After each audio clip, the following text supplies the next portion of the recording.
বন্ধুরা, তোমরা সবাই কেমন আছো? আশা করি সবাই খুবই ভালো আছো। আর আমিও আজকে মোটামুটি ভালোই আছি তোমাদের আশীর্বাদে। তো তোমাদের ভালোবাসা এবং আশীর্বাদ নিয়ে আমি আজকে একটা ছোট্ট ব্লগ শুরু করলাম। তো তোমরা প্রথম থেকে শেষ পর্যন্ত সঙ্গে থেকো ব্লগটির, কেউ স্কিপ করো না। আর প্রথমে বলে দিচ্ছি, যদি ব্লগটি ভালো লেগে থাকে অবশ্যই একটা লাইক করবে। তো বন্ধুরা, দেখো আজকে হচ্ছে সানডে, তো রবিবার। তো রবিবার দিনটা একটু আমাদের জন্য আলাদা রকম হয়, কারণ সপ্তাহের 7টা দিনেই মানে বড়মশাই ডিউটিতে চলে যায়। তো রবিবার একটু বাড়িতে থাকে, সময় পায়। তো সেজন্য আমরা রবিবারটা সকালটা আমাদের জন্য একটা স্পেশাল সকাল হয়ে যায়, কারণ রবিবার আমরা 8টার আগে ঘুম থেকে উঠি না। মানে রবিবার 8টার সময় ঘুম থেকে ওঠা হয়। তো লেটে উঠলে তো সব কাজ লেট হবেই। তো সেজন্য সব কাজ আজকে আমার লেটেই হয়ে গেছে। তো দেখতে পাচ্ছ আমি এখন পূজা করছি, ঝাড়ু পূজা সেরে। তো পূজা টুজা দিয়ে আমি যাব রান্নাঘরে, কারণ সকালবেলা ঘুম থেকে উঠে আগে ঝাড়ু পোছা সেরে তারপরে স্নানটা করে তারপর রান্নাঘরে যাই আমি, কারণ আমি স্নান না করলে রান্না করতে যাই না। সেজন্য আমার একটু দেরি হয়ে যায় রান্নাঘরে ঢুকতে। তো আজকে যেহেতু রবিবার, তো সেহেতু বড়মশাইও ঘরে আছে। তো সকালের ব্রেকফাস্টটা ও বানিয়েছে। তো সেজন্য আমি একটু রিল্যাক্সে আজকে কাজগুলো সেরে নিচ্ছিলাম। তবুও আমার শরীরটা খুব একটা ভালো নেই, তো সেজন্য আমি আজকে কাপড় টাপড় ধুইনি। তো তো দেখো আমার সকালের পুজো হয়ে গেল।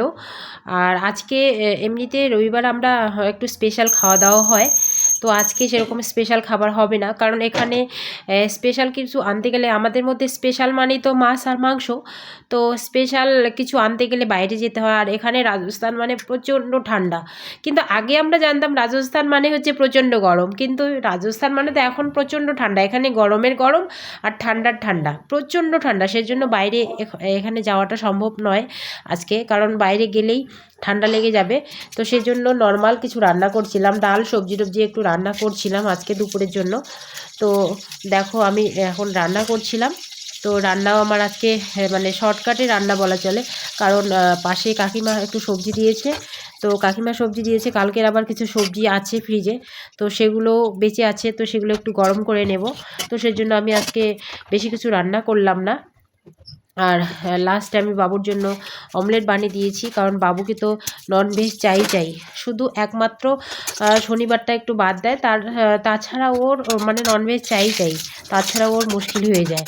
তো সেই জন্য আমাদের জন্য নর্মাল রান্না করলাম, একটু ডাল সবজি টবজি সব কিছু রান্না করে নিলাম। তো রান্না হয়ে গেছে। তারপরে দেখো আমি একটু চলে গেলাম আমার গার্ডেনের দিকে, কারণ আমার গার্ডেনে দেখতেই পাচ্ছ যে আমার গার্ডেনে কত সুন্দর ব্রোকলি হয়েছে। মানে এত সুন্দর হয়েছে ব্রোকলিগুলো, মানে এরকম কি বলবো, ওষুধ দিলেও এরকম ব্রোকলি মানে আমি তো অ্যাকচুয়ালি কোনোদিনও করিনি এরকম গার্ডেন ফার্ডেন। তো এখানে এসে করছি। তো দেখো সেরকম ওষুধ নেই এগুলোতে, শুধু গোবর সার দেওয়া আছে এগুলোতে, তাতে ব্রোকলিগুলো খুব সুন্দরভাবে হয়েছে। তো ভাবলাম আজকে একটা ব্রোকলি কেটেই নেই। তো যাই হোক, আমি কোনো কারণে গার্ডেনে গিয়ে আবার ঘুরে আসলাম।